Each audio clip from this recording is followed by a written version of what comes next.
Hey everybody, and welcome back to another Max Velocity weather forecast. And in today's forecast, I'll be breaking down a huge storm that's coming to the Midwest and the Ohio Valley today. And this storm is set to bring the potential for significant severe weather. This includes the threat of large to very large hail, damaging winds, and a few tornadoes, which even a tornado or two could be on the stronger side of things. In addition to this storm will be bringing a winter storm from the Rocky Mountains back into the upper Midwest. In addition to that, we're also going to see a large cool down as we go into tomorrow with a brief return of winter coming. I'll be giving you the latest breakdown on everything that you need to know in this forecast, and let's begin with what's happening right now in the United States today. And we'll begin with this large storm that is currently marching to the east toward the Midwest, and that is all associated with this large area of showers and snow showers that's stretching from the Rocky Mountains, which is producing, by the way, some winter storm conditions all the way back up into Canada. Now, over the next 12 hours, we are going to have a massive surge of moisture from the Gulf of Mexico due to a very strong southerly wind with this trough that's all the way back up in the Midwest, and this is going to allow for a pretty dynamic setup today for severe weather. A lot of moisture is being lifted up to the north. We have strong low-level winds as well, which is going to help to rotate some of these supercells, and we're going to have to monitor, though, the potential there for potentially a few tornadoes later today into tonight across areas like the Midwest and the Ohio Valley. And I'll more specific details on this particular event here in just about a minute. Back over to the east of this, we also have some other showers ongoing, stretching from areas in Canada all the way back into the east coast. Overall, this activity not really concerning. And then back over in the southern plains, lots of cloud cover right now crossing across Texas, and that is due to a strong westerly and southwesterly flow that's bringing a lot of cloud cover right now into areas like Texas. But overall, really nothing too crazy when it comes to rainfall in those areas right now. Most of it is just cloud cover. All right, let's talk more about the severe weather potential for today. And in case you have not already heard, the Storm Prediction Center has upgraded the threat of severe weather in two different areas to an enhanced risk of severe weather. We have an enhanced risk of severe weather back over near the Chicago suburbs and in a very small sliver of southeast Wisconsin, which, by the way, is a 3 out of 5 on the severe weather scale. So we're officially getting closer to the middle ground here of a severe weather threat. And there's also another enhanced risk of severe weather from southwest Ohio back into southeast Missouri. But again, it's a very small sliver there of southeast Missouri. This is primarily across the Kentucky, Indiana, Ohio, and Illinois border.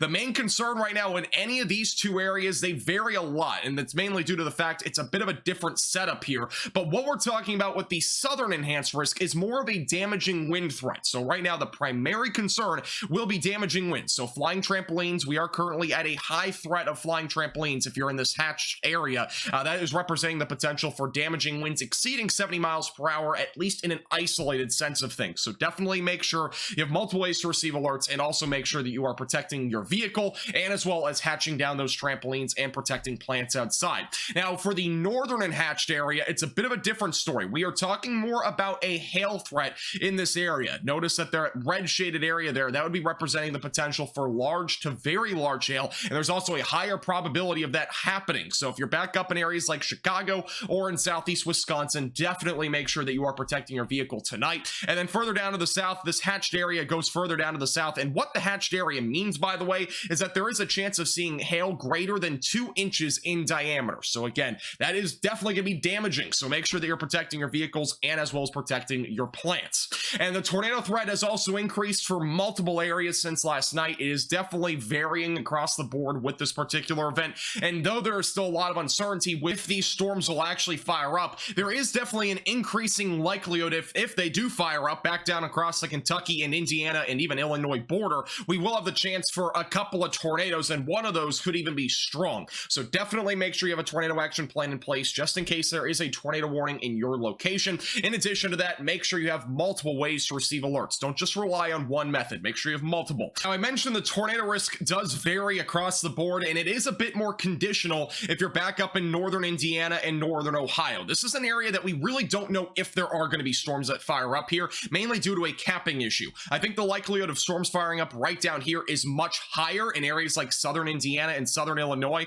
I think it's a lot lower if you're back up in northern Indiana and northern Ohio, but back up near areas in Illinois, specifically near the Chicago area and into southern Michigan, there is definitely a higher chance that we will see storms up this far to the north instead of like northern Indiana. So just keep that in mind with this particular setup.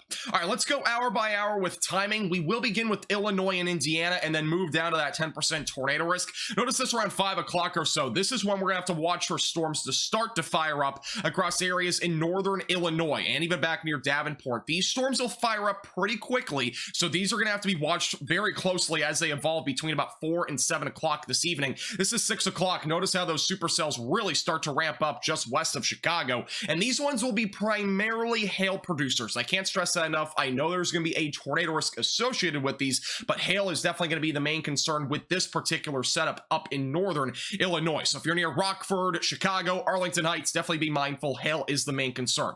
By 7 o'clock or so, those storms are moving into Chicago, where there is still going to be a chance for a tornado. Once we go closer to 8 o'clock, those storms are moving across areas in Arlington Heights, probably in the Chicago area as well. By 9 o'clock, those storms are eventually moving into the Great Lakes, where there is cooler waters. So overall, those storms will struggle a bit more over the Great Lakes, but notice there will be some redevelopment back over in Michigan, so we'll have to watch for the potential for a few storms there. Again, the southern side of the state has a bit better of a chance there for some hail and perhaps maybe a brief tornado. By 9 and 10 o'clock, we'll have to watch for development back down here to the south, and we'll be talking about this here in a second with that tornado risk. Eventually by 11 to 12 o'clock, that first area of storms is moving out. Before I show you Kentucky and southern Indiana and southern Illinois, this is what Michigan looks like tonight. Overall, storms not expected until about 9 to 10 o'clock tonight near Kalamazoo and Grand Rapids. By 11 to 12, those storms are moving off to the north and northeast. The majority of these storms will be capable of hail. I'm not expecting, again, as much of a tornado risk in Michigan, though on the southern side of the state, there is at least a chance for maybe an isolated tornado, perhaps maybe something near Mount Pleasant, but I think the risk